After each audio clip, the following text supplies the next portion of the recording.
नमस्कार, मैं हूं आपके साथ दीपक भदौरिया। सीधे आपको ले चलते रायपुर, जहां पर विश्व हाथी दिवस के कार्यक्रम में केंद्रीय वन मंत्री भूपेंद्र यादव शामिल हुए हैं और सीएम विष्णुदेव साय भी मौजूद। मंत्रालय जो है रेल मंत्रालय के साथ मिलकर के काम कर रहा है।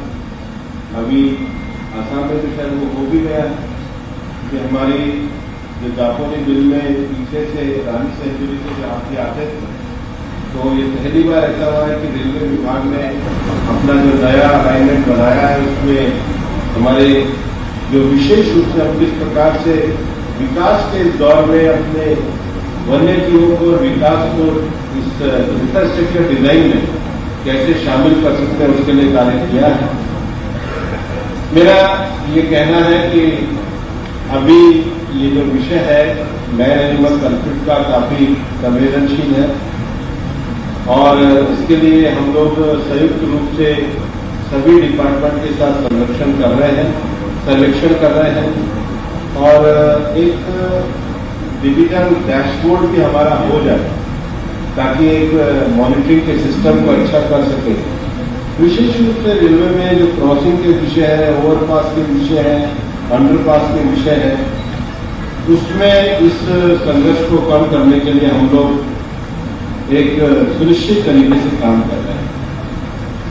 हमारे wild life institute of India के द्वारा विशेष रूप से हमने उनको जो असाइनमेंट दिया है 3 राज्यों का है, झारखंड, छत्तीसगढ़ और आसाम में हमारे सेक्रेटरी में बैठे हैं जो संघर्ष को कम करने के उपायों को सुझा रहे हैं और पिछले 23 सालों में जो इसका एक कौन से ग्राम में उनका मूवमेंट बना है, उसके भी एक डेटाबेस को हम तैयार करके भविष्य में वो जो जोखिम जहाँ से आता है उन हाथियों को अलग करना, उनके समूह को चिन्हित करना और सबसे बड़ी बात है जब हाथियों की मृत्यु होती है तो उन कारणों पर भी हमारा डिपार्टमेंट, मौसम है, बिजली के करंट है, अवैध शिकार है और इसलिए इसको भी रोकने के लिए हम लोग कार्य कर रहे हैं। मैं इस बात को ये कहना चाहता हूँ और विशेष रूप से मैं टाइगर डे पे जब जाता हूँ, लॉयल डे पे जाता हूँ, एलिफेंट डे पे भी जाता हूँ, तो मैं मानता हूँ कि हमारे विभाग का जो फ्रंट लाइन था, मैं उनको हमेशा बधाई देता हूँ कि वो बहुत मेहनत के साथ काम करते हैं।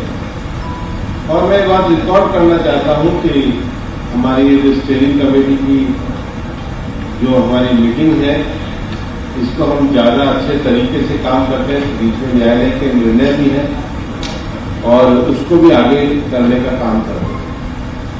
एक जो बड़ा विषय है, माननीय प्रधानमंत्री जी ने इस बार 5 जून को विश्व पर्यावरण दिवस के अवसर पर भी जो हम लोगों को संदेश दिया है, वो एक पेड़ माँ के नाम का दिया है।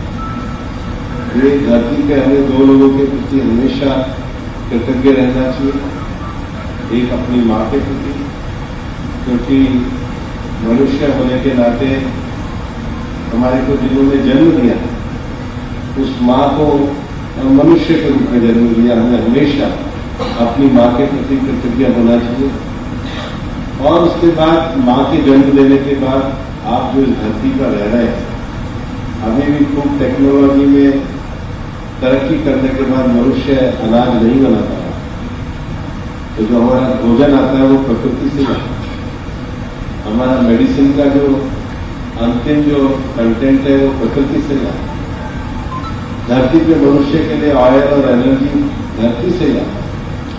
तो विज्ञान के द्वारा इसका उपभोग कर सकते हैं, लेकिन इसको पैदा नहीं कर सकते। पैदा तो प्रकृति से ही होता है। तो अपनी माँ के प्रति कृतज्ञता करते हैं तो जीवन के लिए इस प्रकृति के प्रति, धरती माता के प्रति भी कृतज्ञता रखनी चाहिए। और इसलिए आप बड़े मकान बनाते हैं, ऑफिस बनाते हैं, महल बनाते हैं, लेकिन इस धरती पर एक पेड़ जरूर लगाते हैं। आपका मकान बिक सकता है, आपके मकान में बिना आपकी अनुमति के कोई आ नहीं सकता, लेकिन आपके पेड़ पर आकर कोई भी चिड़िया अपना भोजन ग्रहण करके जा सकती है। दुनिया को दिया हुआ निस्वार्थ हमारा कृतज्ञता का भाव है। ये कृतज्ञता का भाव जीवन में पैदा हो, इसके लिए एक पेड़ माँ के नाम। और हम विकास के साथ जितने विकास के लिए पेड़ों को काटते हैं, उतने ही पेड़ हम इस धरती पर लगाएं, धरती को बचाएं। दूसरा एक और विषय प्रधानमंत्री जी ने जब ग्लासगो में टॉप हुई तो उन्होंने विषय दिया था life, environment friendly life style.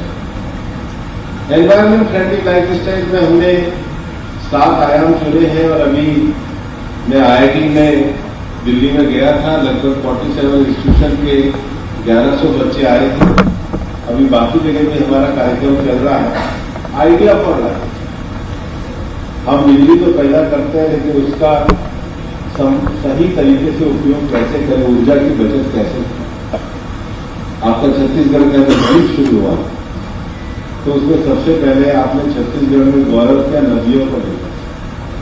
तो नदियां तो भगवान ने दी है लेकिन उसका पानी प्रदूषित कैसे ना हो, पानी को प्रदूषण से कैसे बचाएं। तो save energy, save water, clean water. और तीसरा, अन्न तो आपको दिया है लेकिन अन्न की बर्बादी कैसे कम से कम करें। चौथा, हमने और चीज उत्पादन किया नहीं किया लेकिन प्लास्टिक का उत्पादन बहुत कर दिया, तो सिंगल यूज प्लास्टिक में कैसे रोक लगे। पांचवा, अब किचन से लेकर के आपके हाथ के मोबाइल तक कोई ऐसी चीज नहीं जो डिजिटल ना हो, और हर 3 साल में हम फेंक देते हैं। 140 करोड़ लोग मिलकर एक जगह अगर फोन फेंकेंगे तो रायपुर में पूरा कचरे का पहाड़ इकट्ठा हो जाएगा, रोज फेंक रहे हैं। तो ये जो ई वेस्ट है इसका प्रबंधन कैसे और इसके आगे हमारी हेल्दी लाइफ स्टाइल कैसे।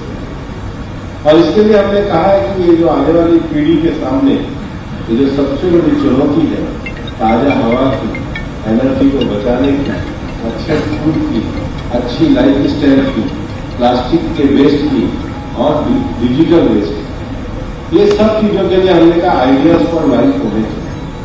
सरकार तो सर्कुलर इकोनॉमी में काम कर रही है, सरकार तो वेस्ट टू वेल्थ के लिए काम कर रही है, लेकिन ये भविष्य में मनुष्य के द्वारा निर्मित बनने वाले कचरे के पहाड़ों को रोकने के लिए अभी से हमको उस लाइफ स्टाइल पे चिंतन करना होगा। और यही है प्रधानमंत्री नरेंद्र मोदी जी का mission life, environment friendly life. मैं चाहूंगा कि हम बहुत अच्छा सिखाते हैं बच्चों को, सिविक सेंस होना चाहिए, कॉमन सेंस होना चाहिए, लेकिन हमें ये सिखाना चाहिए कि एक एनवायरमेंटल सेंस भी होना चाहिए। और इसलिए कई बार कहते हैं कि ये धरती हमें अपने पूर्वजों से उत्तराधिकार में नहीं मिली, ये धरती हमें बच्चों से अपने उधार में मिली। आने वाली पीढ़ी को धरती देते हैं और सूनी धरती ना देखी जाए, ऐसी धरती जिसपे हाथी से लेकर छोटे जानवर तक है, ऐसी धरती जिसकी वसुंधरा को हम शस्य श्यामला कह सकते, ऐसी धरती जिसके पानी को हम स्वच्छ रूप से बहता हुआ देख सकते। और इसलिए ये जो हमारा हाथी संरक्षण दिवस है, ये स्थानीय रूप से जागरूकता का हम एक अभियान चलाते हैं और जिन राज्यों में हाथी पाया जाता है उसकी राजधानी में आता है हम ये समापन करते हैं। मीडिया के मेरे बंधु और मित्र यहाँ पर हैं, उनके द्वारा